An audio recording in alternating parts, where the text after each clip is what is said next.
সুন্দরবনের মাঝ নদীতে সেই রাতে একটা হাত আমাদের নৌকো থামিয়ে দিয়েছিল। ওটা মানুষের ছিল না। আর আজ এত বছর পরও আমি চোখ বন্ধ করলেই সেই হাতটা দেখি। জলের নিচ থেকে উঠে আসা, হাড় সর্বস্ব, কালো, আঙুলগুলো অস্বাভাবিক লম্বা, যেন কারোর গলা টেনে নামানোর জন্যই তৈরি। আমার নাম জীবন।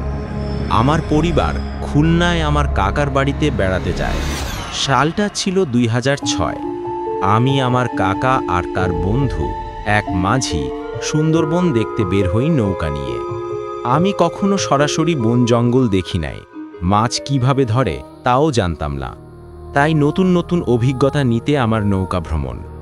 সবাই বলে দিয়েছিল সন্ধ্যার আগেই যেন ফিরে আসি। ঘুরতে ঘুরতে রাত হয়ে যায়। সেদিন রাতটা ছিল অমাবস্যা। চাঁদের আলো নেই, আকাশে তারা নেই, শুধু নদীর ওপর ঝুলে থাকা দম বন্ধ করা অন্ধকার।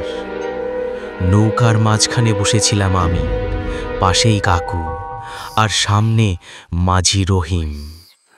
বাতাস হঠাৎ থেমে গেল। সুন্দরবন কখনো এত নীরব হয় না।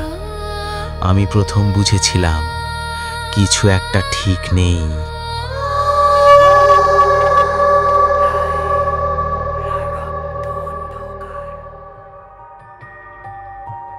নৌকা তখন মাঝ নদীতে।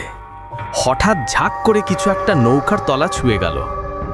মাঝি রহিম চমকে উঠে বলল, বাঘ নয়, এই শব্দ ওর না, নদীতে বাঘ নামে না আজকাল। ওর কণ্ঠে একটা কাঁপুনি ছিল। কাকুও কিছু বলতে গিয়েও থেমে গেল, কারণ আমাদের চোখের সামনে তখনই দেখা দিল ওটা। নৌকার ডান পাশে নদীর কালো জলের ভেতর থেকে ধীরে ধীরে একটা হাত বেরিয়ে এলো।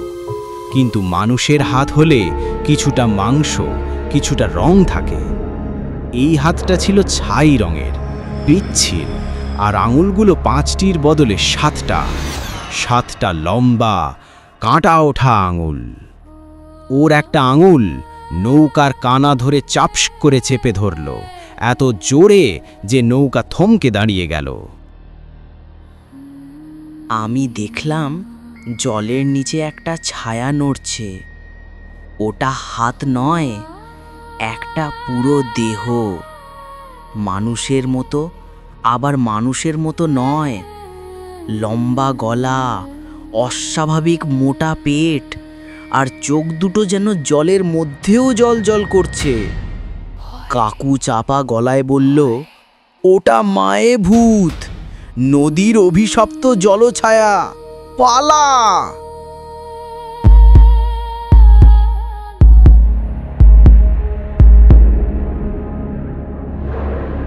মাঝি রহিম মরিয়া হয়ে পাল তোলার চেষ্টা করল, কিন্তু হাতটা এবার নৌকার দড়ি টেনে ধরল। নৌকা পিছন দিকে ফিরতে লাগলো, যেন আমাদের টেনে নিচ্ছে নদীর অন্ধকার গহ্বরে। আমি চিৎকার করতেই হাতটা মাথা ঘুরিয়ে আমার দিকে তাকালো। জলের ভেতর থেকে উঠে এলো ওর মুখ। 2 চোখ নেই, শুধু কালো গহ্বর, আর মুখটা কানের পাশ পর্যন্ত ফাটা। নৌকা তখন ডুবতে শুরু করেছে। পেছন থেকে কিছু একটা নৌকার তলায় আঘাত করছে। ঢং ঢং ঢং, যেন জলের নিচে কেউ বিশাল পাথর ছুঁড়ে মারছে। মাঝি রহিম কাঁদতে কাঁদতে দোয়া পড়তে লাগল। কাকু আমাকে জড়িয়ে ধরে বলল, চোখ বন্ধ কর, কিছুতেই চোখ খুলবি না। ওরা চোখ দেখেই ধরে নিয়ে যায়। কিন্তু ততক্ষণে দেরি হয়ে গেছে, আমি চোখ খুলে ফেলেছি। হাতটা এবার পুরো নৌকা জড়িয়ে নিল। ওর আঙুল নদীর জলের মতোই ঠান্ডা, আর আমার দিকে এগিয়ে আসতে আসতে বলল, হ্যাঁ, ঠিকই শুনেছি। ওটা ফিস ফিস করে বলছিল, চল নিচে আয়, যারা নামে তারা ফিরে যায় না। আমার ঘাড়ে ঠান্ডা নিঃশ্বাস লেগেছিল। হঠাৎই নদীর দূর দিকে একটা আলোর ঝলক দেখা দিল। জেলেদের নৌকা। তাদের টর্চের আলো পড়তেই হাতটা কাঁপতে লাগলো। এমনভাবে কাঁপছিল যেন আলো ওর শত্রু। এরপর চপাং! ওটা জলের নিচে ডুব দিল।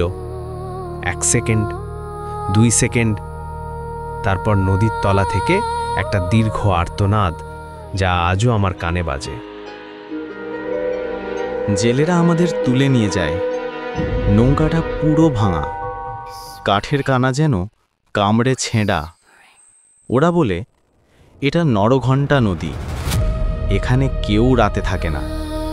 এখানে নাকি জলের মানুষ থাকে, নদী যাদের চায় তাদের ডেকে নেয়। তারপর রাতে ঘরে ফিরে জানতে পারলাম আমাদের নৌকার তলা থেকে পাওয়া গেছে একটা জিনিস। একটা 7 আঙুলওয়ালা দাগ, নৌকার কাঠে এমনভাবে চেপে বসা যেন কেউ আঁকড়ে ধরেছিল।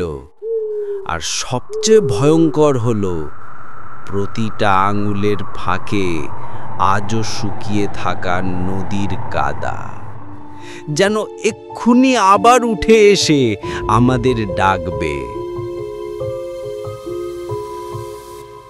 অনেকে ভাবে এগুলো গল্প, কিন্তু আমি জানি সুন্দরবনের অন্ধকার নদীগুলোতে এমন কিছু আছে যারা মানুষ নয়, মানুষের মতো নয়, যাদের হাত নদীর গভীর থেকে উঠে এসে যে কোনো রাতেই একটা নৌকা থামিয়ে দিতে পারে। আমার নিজের অভিজ্ঞতা ছিল, আমি আপনাদের সাথে শেয়ার করলাম। কেউ কি বলতে পারবেন কি ছিল সেই 7 আঙ্গুলওয়ালা প্রাণীর নাম? যদি বলতে পারেন তাহলে কমেন্ট করে জানান। ধন্যবাদ। আল্লাহ হাফেজ।